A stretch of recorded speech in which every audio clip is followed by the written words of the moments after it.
పిల్లలంటేనే మనకు మంచి ఎమోషన్ అండి. ఉండాల్సిందే. పిల్లల మీద ఆ మాత్రం ప్రేమ, బాధ్యత ఉండాల్సిందే. పిల్లల పెంపకం అంటేనే చదువు. చదువు మాత్రమే పిల్లల పెంపకం. ఎంత మంచి స్కూలు, ఎంత ఎక్కువ ఫీజు, ఎంత మంచి సిలబస్. ఈ మధ్య ఇంటర్నేషనల్ స్టాండర్డ్స్ ఇలాంటివి వచ్చేసినాయి చూడండి.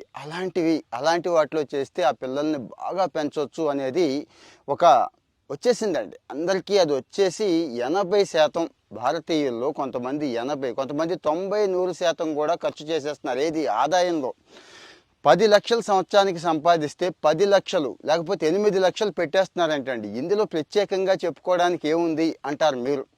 ఇంటర్నేషనల్ స్టాండర్డ్స్ ఐవీ లీగ్ అంటామండి. అమెరికాలో కొన్ని ఫేమస్ యూనివర్సిటీలు కాలేజీలు గ్రూప్ ఒకటి ఉంటుంది. ఆ గ్రూపుతో సమానంగా అంటే ఫీజులు ఉన్నాయి మన దేశంలో. మంచిదే కదా అనిపిస్తుందేమో.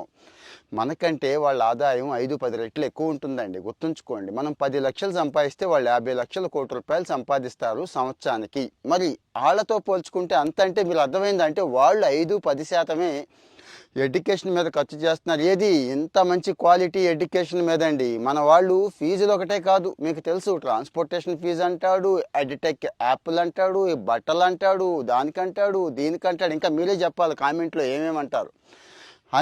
అన్నీ కలిపి ఆ రేంజ్లో ఏది సింగపూరు, దుబాయ్, లండన్, అమెరికాలో ఉన్న కాలేజీలతో సమానంగా ఫీజులు వేసేస్తున్నారు. పోనీ ఏమన్నా ఆ స్టాండర్డ్ ఉందా అంటే ఆ స్టాండర్డ్ లేదండి. ఎక్కడో కొన్ని తప్పించి ఆ స్టాండర్డ్ లేదు. ఏది అటు ఢిల్లీ దగ్గర నుంచి ఇటు అమలాపురం దాకా అన్ని చోట్ల కూడా ఆ స్టాండర్డ్ అయితే మెయింటైన్ చేయట్లేదు. కానీ ఫీజులు భారీగా పెంచేస్తున్నారు. తల్లిదండ్రులేమో ఈ మోజులో పడిపోయి, ఏ మోజండి, ఇంటర్నేషనల్ స్కూల్, ఆ స్కూల్, ఈ స్కూల్ అని పడిపోయి వాళ్ళ వెనకాల పరిగెట్టి మొత్తం ఉన్నదంతా ఓడగొట్టుకుంటున్నారని చెప్పి ఈ మధ్య ఒక రిపోర్ట్ వచ్చిందండి.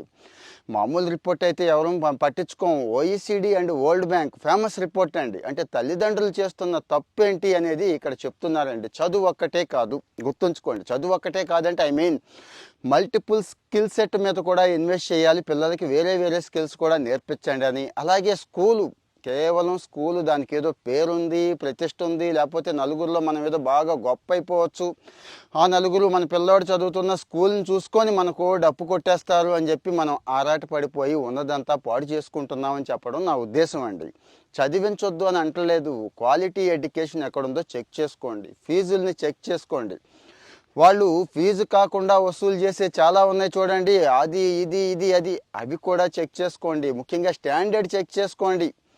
మీకు తెలుసండి, కనీసం ఎక్కాలు రావు కొన్ని క్లాసుల్లో పిల్లలు ఫ్లూయెంట్గా చదవలేరు. సింపుల్ అర్థమెటిక్స్ కూడా చేయలేరు. ఏది టాప్ స్కూల్లో పిల్లలు. కామెంట్లో మీ ఒపీనియన్ చెప్పండి. పరిస్థితి మారాలండి.